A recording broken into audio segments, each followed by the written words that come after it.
Olá, meu nome é Rafael e eu gostaria de falar um pouco sobre propriedades genéricas de bilhares convexos no plano, na esfera e no plano hiperbólico, né? Esse é um trabalho em conjunto com o dos Santos Almeida e Pinto de Carvalho, que é minha orientadora de doutorado na UFMG. Uma pergunta natural é qual a maior parte dos bilhares se compõe.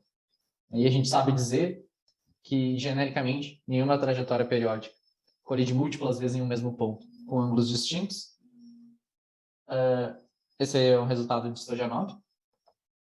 Dias Caneiros e companhia, né, provam que, genericamente, tem um número finito de órbitas N periódicas, todas têm que ser não degeneradas, que as variedades estáveis e instáveis, né, de dois pontos hiperbólicos, ou não tem interseção, ou tem pelo menos uma interseção transversa, né, e que qualquer bilhar com uma órbita 2 periódica elíptica pode ser aproximado por um bilhar que possui ilhas elípticas, né, ilhas com medida positiva. Então, a nossa pergunta é basicamente a mesma, sabe? O que acontece se a gente sai do plano e muda para outra superfície, né? Então, será que essas propriedades se mantêm? E a resposta é que para a esfera e para o plano hiperbólico, a gente consegue mostrar que sim, que as propriedades que valem no plano continuam valendo para essas superfícies de curvatura constante. Então, como a gente estende esse resultado para bilhares em superfície, então a gente vai se restringir ao caso de ovais, ou seja, de curvas com curvatura geodésica positiva, que é um pouco mais forte do que ser convexo, né? Mas a gente define o bilhar da mesma maneira. A gente tem um movimento livre de uma partícula, né, andando pelo fluxo geodésico até colidir com a fronteira, fazendo uma reflexão elástica, ou seja, os ângulos de entrada e saída permanecem iguais. E se a gente olhar só o ponto de saída e o ângulo de saída, né, e o nosso ponto de chegada e o ângulo de chegada, a gente vai ter um diffeomorfismo twist no cilindro, isso que é do Santos e Pinto de Carvalho mostra. Mais do que isso, a gente obtém uma fórmula implícita para a derivada, que é dada pelas curvaturas em cada um dos pontos, né, mais a distância geodésica e os ângulos de entrada e saída. Né? E o que é interessante, então, né, com essa derivada, bom, em muitas das propriedades que a gente está tentando mostrar são propriedades clássicas de diffeomorfismos, onde basta fazer uma perturbação local. Infelizmente, aqui a gente não pode fazer isso, porque ao perturbar localmente a nossa aplicação twist, acaba que a gente provavelmente vai acabar com alguma coisa que não é uma aplicação de bilhar. Então, para poder garantir que a gente está perturbando e mantendo uma aplicação de bilhar, a gente perturba a nossa curva de fronteira. Então, uma das maneiras de perturbar essa curva é o que a gente vai chamar de uma perturbação normal, que é essencialmente perturbar na direção da normal. A gente fazer uma pequena alteração da direção da normal, e é possível mostrar que, dada uma perturbação dessa maneira, né, se a gente pedir que a nossa função lambda de t for suficientemente pequena, as aplicações de bilhares vão estar próximas. Então, de fato, é uma perturbação.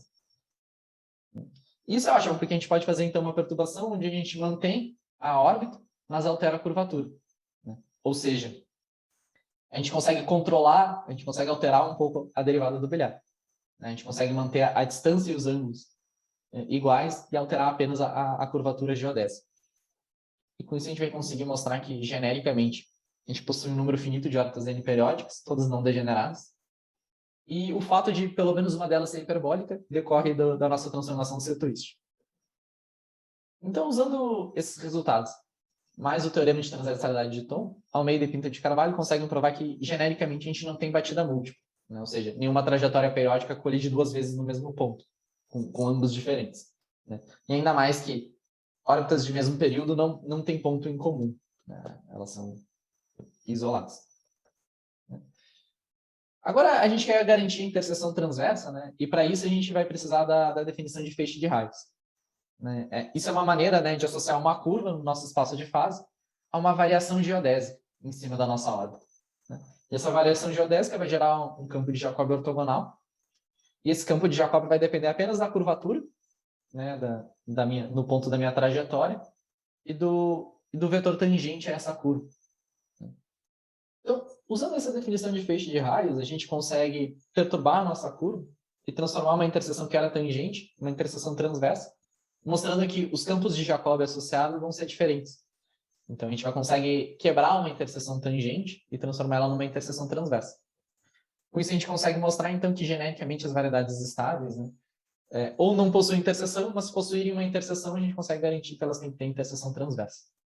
Então, a gente quer estudar as órbitas 2 periódicas elípticas, que nem sempre existem, mas quando existirem, é possível mostrar que é uma propriedade aberta, né? E a gente quer garantir esse comportamento, que em torno dela, né, todas as órbitas permanecem próximas, né, como a gente tem nesse desenho, né, ou seja, a existência de ilhas elípticas. Então a gente usa ferramentas clássicas, né, de dinâmica conservativa. A ferramenta principal é a forma normal de Birkhoff, né, a nossa maior dificuldade é obter uma expressão para o primeiro coeficiente de Birkhoff. Mas uma vez que a gente obtém o primeiro coeficiente de Birkhoff, a gente consegue mostrar que ele depende linearmente da derivada segunda da curvatura geodésica. E com isso a gente consegue fazer uma perturbação e transformar que ele seja diferente de zero. Então o teorema twist de Moser vai garantir para a gente que a existência desse comportamento dinâmico que a gente está procurando. Ou seja, para conseguir colocar nosso diffeomorfismo conservativo na forma normal, a gente precisa que o nosso ponto elíptico satisfaça essa condição de não ressonância, ou seja, que certas potências do alto valor sejam afastadas do 1. Com isso a gente pode calcular o primeiro coeficiente de Birkhoff, né? E o teorema twist de Moser vai garantir que se esse coeficiente é não nulo, então o nosso ponto elíptico vai possuir ilhas elípticas, ou seja, vai ter essa dinâmica que a gente está querendo estudar. Como a gente faz para aproximar nosso bilhar, que tem uma órbita 2 periódica elíptica, para um bilhar que tem ilhas elípticas, né? Então, primeiro a gente aproxima por uma curva C5, com uma órbita elíptica periódica não degenerada, né? E a gente pode fazer isso porque ter uma órbita 2 periódica elíptica é uma propriedade aberta, e a gente sabe que as curvas de classe C5 são densas. Além disso, a gente já foi mostrado por dos Santos e Pinto de Carvalho, que genericamente essa órbita é não degenerada. Se ela não satisfazer a condição de ressonância, a gente consegue fazer uma perturbação normal para obter uma órbita, né, que satisfaz a condição de ressonância. A gente calcula o primeiro coeficiente de Birkhoff, e para isso a gente utiliza a computação algébrica. No nosso caso, a gente usou o software Maple para obter uma expressão para o coeficiente de Birkhoff. Se o primeiro coeficiente de Birkhoff for nulo, a gente vai realizar uma perturbação normal um pouco especial, em que a gente consegue, além de manter a trajetória 2 periódica elíptica, a gente consegue manter a curvatura e a derivada primeira da curvatura, e alterando apenas a derivada segunda. Como o primeiro coeficiente de Birkhoff depende linearmente da derivada segunda, né, da expressão que a gente obter utilizando computação algébrica, a gente consegue fazer essa perturbação de tal maneira em que a gente consegue obter um bilhar cujo primeiro coeficiente de Birkhoff é diferente de zero. E, portanto, o teorema twist de Moser vai garantir que a gente tem ilhas elípticas. A gente pode estender os resultados que a gente tinha para bilhares convexos no plano para o plano hiperbólico para a esfera. Muito obrigado.